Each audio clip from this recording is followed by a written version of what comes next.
Hello friends, નમસ્તે. વિનાસ કિચનમાં મારા સબસ્ક્રાઈબર્સ અને વ્યુઅર્સને મારી યુટ્યુબ ચેનલ પર નવા વિડીયોઝ માટે સ્વાગત છે. આજે બનાવીશું સેવ ખમણી.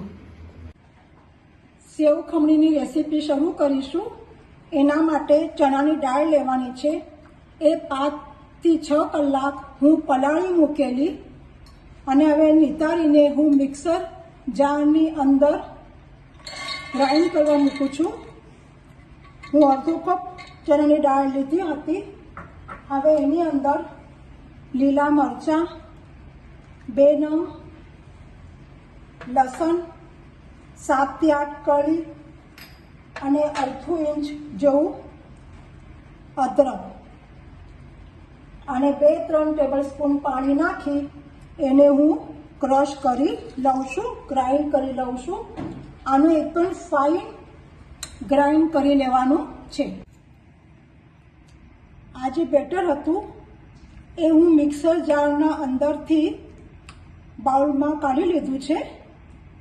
હવે એકદમ સ્મૂથ બેટર થઈ ગયું છે.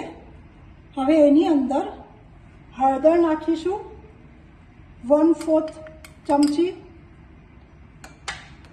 મીઠું નાખીશું, સ્વાદ અનુસાર ચપટી હિંગ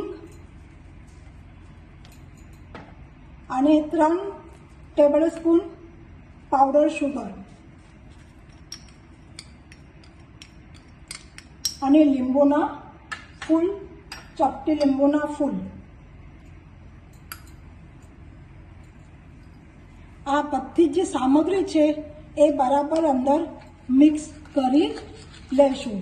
ત્યાં સુધી હું સ્ટીમરને અંદર પાણી નાખીને ગરમ કરવા મૂકી દીધું છે. આપણું બેટર મિક્સ થઈ ગયું છે. હવે એની અંદર હું ઈનો નાખું છું.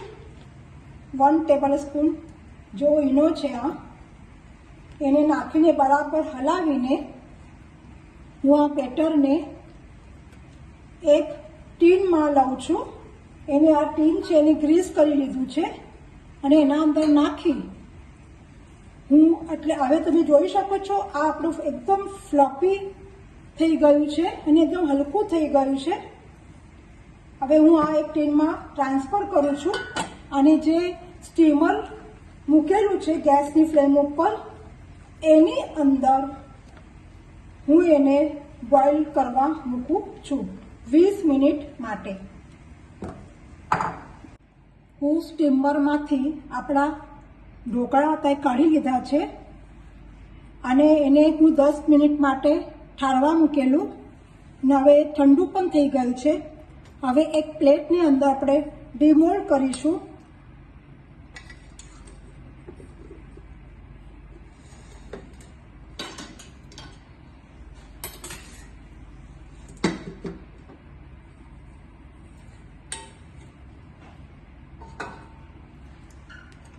ડિમોલ્ડ થઈ ગયું છે.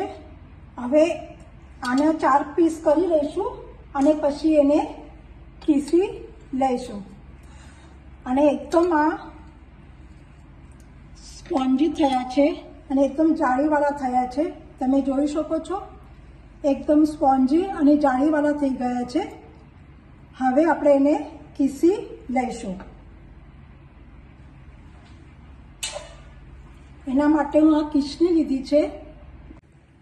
તમે જોઈ શકો છો કેવી એકદમ છુટ્ટી છુટ્ટી થઈ છે અને એકદમ સોફ્ટ થઈ છે.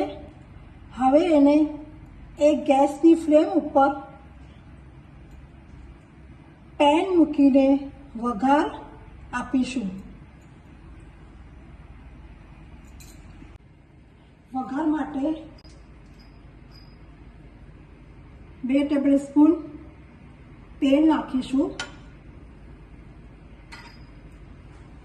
તેલ ગરમ થઈ જાય પછી રાઈ નાખીશું. રાઈ તતડે એટલે લીલા મરચાં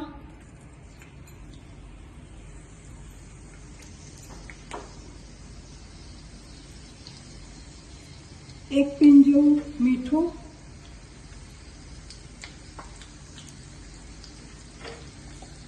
હિંગ 1 પિંચ,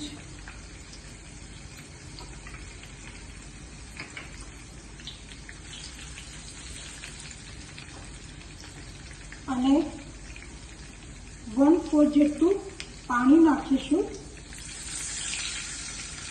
પાણી વધારે પડતું નાખવાનું નથી. વધારે પાણી પડશે તો તમારી જે સેવ ખમણી છે એનો લોચો થઈ જશે. અને 1 ટેબલસ્પૂન ખાંડ આ બધું નાખીને એને ઉકાળો આવી દઈશું. પાણીને 2 ઉકાળા આવે એટલે આપણે જે ઢોકળું છે તે ખમણેલું એ આની અંદર નાખીશું.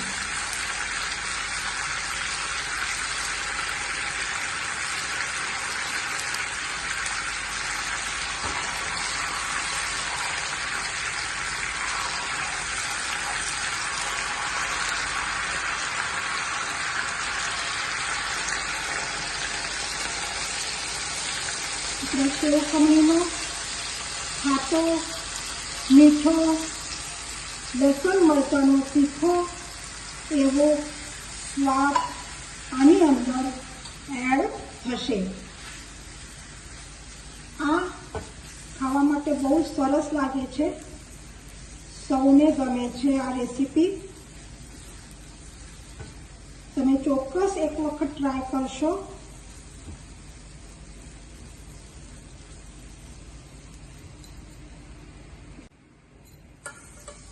હવે એને બરાબર મિક્સ કરી લેવાની છે. ગેસની ફ્લેમ અત્યારે હું સ્લો મૂકી છે, નીચે બેસી જશે. અને એવી અંદર હવે ધાણા નાખીશું.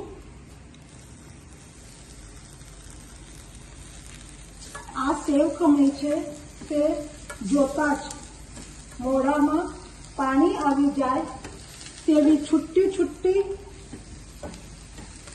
ટેસ્ટી અને ઘરના બધાને એટલે દરેકને આ રેસીપી ચોક્કસ ગમશે.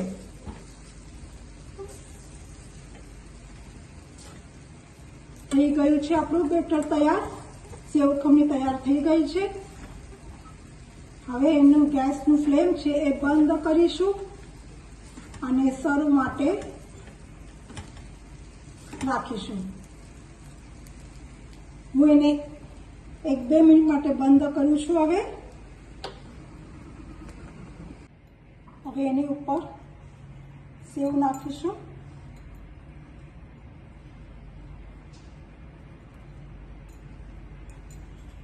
જો તમને આ રેસીપી ગમે તો તમે લાઈક, શેર, સબસ્ક્રાઈબ અને બેલ આઇકોનને દબાવો, જેથી નવા નવા વિડીયોઝ તમને મળતા રહે.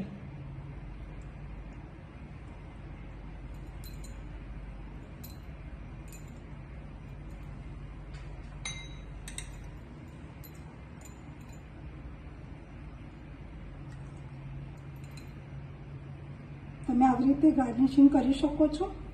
જો કાજુ અને કિસમિસ ના હોય તો પણ તમે એને સ્કીપ કરી શકો છો. પણ સેવ ખમણીમાં તો સેવ તો જોઈએ જ.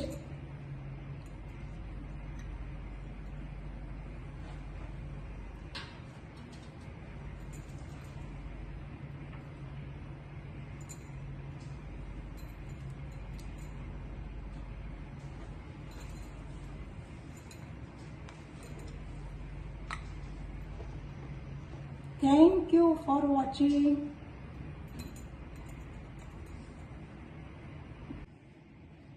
હવે આપણે સેવ ખમણી માટે ચટણી બનાવીશું. એની માટે મિક્સર જાર લઈશું. જે આ ખમણીનું છે એ લઈશું. સેવ ખમણીનું ખમણ છે એ લઈશું આપણે. એની અંદર મરચાં નાખીશું, ધાણા,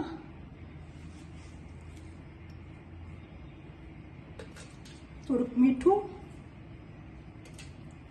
ખાંડ અને લીંબુનો રસ અને થોડું પાણી નાખીને એને ગ્રાઇન્ડ કરી લઈશું ફાઇન. તમે જોઈ શકો છો આપણી ચટણી ગ્રાઇન્ડ થઈ ગઈ છે. હવે એક બાઉલમાં ટ્રાન્સફર કરીશું.